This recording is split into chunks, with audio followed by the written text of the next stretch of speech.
किसी कथा में कह दिया बाबा ने करुणा की कि जब तक दिन में कोई काम न हो रात को भोजन न करिए। श्रोता भी एक से एक महापुरुष। एक श्रोता ने खड़ा होकर प्रश्न किया, महाराज ससुराल में यदि है तो? ससुराल में तो कोई काम करने देता नहीं है, और आप लोग का ससुराल कैसा है ये आप लोग जाने, लेकिन हम बतावें हमरे ससुराल से बढ़िया किसी का ससुराल नहीं हो सकता। भाई जो है हम देखिए डर के मारे नहीं बोल रहे हैं, सत्य बोल रहे हैं। क्यों? मध्य प्रदेश में दामाद का स्वागत भगवान की तरह किया जाता है, आज भी किया जाता है।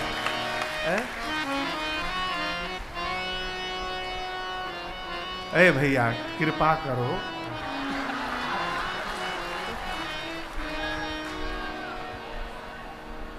किसी ने कहा कि महाराज ससुराल में है तो वहां तो कोई काम करने देता नहीं। हमने कहा भैया नहाने जाते हैं ना, नहाने जाइए तो बाथरूम का गेट बंद करके हाथ में साबुन लगा के बाथरूम का टाइल्स रगड़ दीजिए, आत्मसंतुष्टि होगी कि कुछ किया हूं। देखिए स्वभाव की बात है, स्वभाव रहे। जिसके जीवन में आपसे निवेदन किया था, आपके हाथ शरीर में 2 हाथ है। कितने हाथ हैं? 2। दाहिना हाथ अधिक काम करता है, बायां हाथ कम काम करता है। जो हाथ अधिक काम करता है वो हाथ मजबूत हो जाता है, जो हाथ कम काम करता है वो कमजोर हो जाता है। जिसको समाज में, जिसको राष्ट्र में, जिसको परिवार में यदि मजबूती प्राप्त करनी हो उसको उतना अधिक मेहनत परिश्रम करना पड़ेगा, ऐसे ये प्राप्त होने वाला नहीं है। पूरा व्यवहार करिए, लेकिन यहां जो सीखने का विषय है, मन को भगवान में अर्पित करके रखिए। जीवन की समस्याएं आएंगी और कब समाप्त हो जाएंगी आपको पता ही नहीं चलेगा। मैं आपको एक बात स्पष्ट कर देना चाहता हूं, मैं कथा गा रहा हूं तो मैं कभी बीमार नहीं पड़ूंगा, भ्रम से बाहर रहिएगा। खराई जानते हैं? खराई हम लोग भोजपुरी के शब्द है खराई, गला काट हो जाना। हमार हो गया है। क्यों?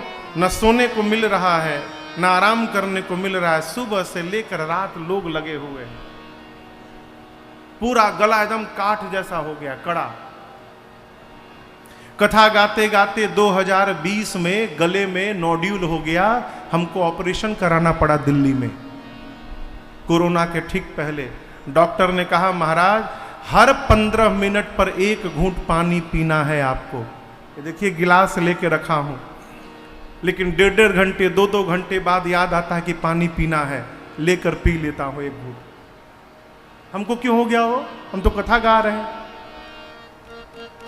कथा गाने से, भगवान का भजन करने से, सत्संग करने से विपत्ति नहीं आएगी, भ्रम से बाहर रहिएगा। विपत्ति आएगी, लेकिन मन यदि भगवान में लगा रहेगा तो विपत्ति कब आके चली जाएगी पता चलने वाला नहीं है। ये लाभ है भजन का, ये लाभ है। प्रतिकूल परिस्थिति में जीवन की स्थिति परिस्थिति भले बदल जाए, जीवन का भजन मन की स्थिति को बदलने नहीं देता है। यही कथा और भजन का परिणाम है। अयोध्या कांड के प्रारंभ में गोस्वामी श्री तुलसीदास जी महाराज ने 3 श्लोक लिखे। पहले श्लोक में भगवान शंकर को वंदन किया है। यशांके च विभाति भूधर सुता देवा पगा मस्तके भाले बाल विधुर गले चगरलम यशोरसी व्यालरा सोयम भूति विभूषणः सुरवरः सर्वाधिक सर्वदा सर्वः सर्वगतः शिवः शशिनिभः श्रीशंकरः पातु माम्। अयोध्या कांड के प्रारंभ में भगवान शंकर को क्यों याद करना पड़ा? क्या समझिएगा? बाबा का परिवार दर्शन करिए। पूरे ब्रह्मांड में इकलौता परिवार है जिस परिवार के एक एक सदस्य की पूजा की जाती है। हमारे पीछे मेरे रघुनाथ जी हैं, लेकिन लक्ष्मण जी की पूजा अकेले नहीं होती, तब होती है जब पंचायतन में होते हैं। शत्रुघ्न जी की पूजा अकेले नहीं होती, कब होती है? जब दरबार में होते हैं। यहां दर्शन करिए, गणेश जी की पूजा अकेले महाराष्ट्र में, हमारी मैया की पूजा शारदीय नवरात्र में 9 दिन, बाबा की आराधना हर हर महादेव चली रहा है। दक्षिण भारत में जाइए, कार्तिकेय स्वामी मुरुगन स्वामी के नाम से पूजे जाते हैं, भव्य विशाल मंदिर है इनकी। इतना ही नहीं, भगवान शंकर के सिर पर बैठी मां गंगा जी की भी पूजा होती है। नाग पंचमी के दिन नगवों की पूजा होता है, हो नंदी महाराज की पूजा होती है। पूरे ब्रह्मांड में इकलौता परिवार है मेरे बाबा का, जिस परिवार का एक एक सदस्य वंदनीय है और नित्य पूजनीय है। दर्शन करिए बाबा को। क्यों हो गया ऐसा? क्यों हो गया? इसका कारण है बाबा तुम पुण्य राम राम दिन राति सादर जपहु अनंग आराधे। तुम पुण्य राम राम दिन राति सादर जपहु अनंग आराधे। मंगल भवन अमंगल हारी, मंगल भवन अमंगल हारी। उमा सहित जही जपत पुरारी, उमा सहित जपत पुरारी। और सहस नाम सम सुनि शिव बाणी, जपि जे पिय संग भवानी। सहस नाम सम सुनि शिव बाणी, जपि जे पिय संग भवानी। जपि जे पिय संग भवानी, जपि जे पिय संग भवानी।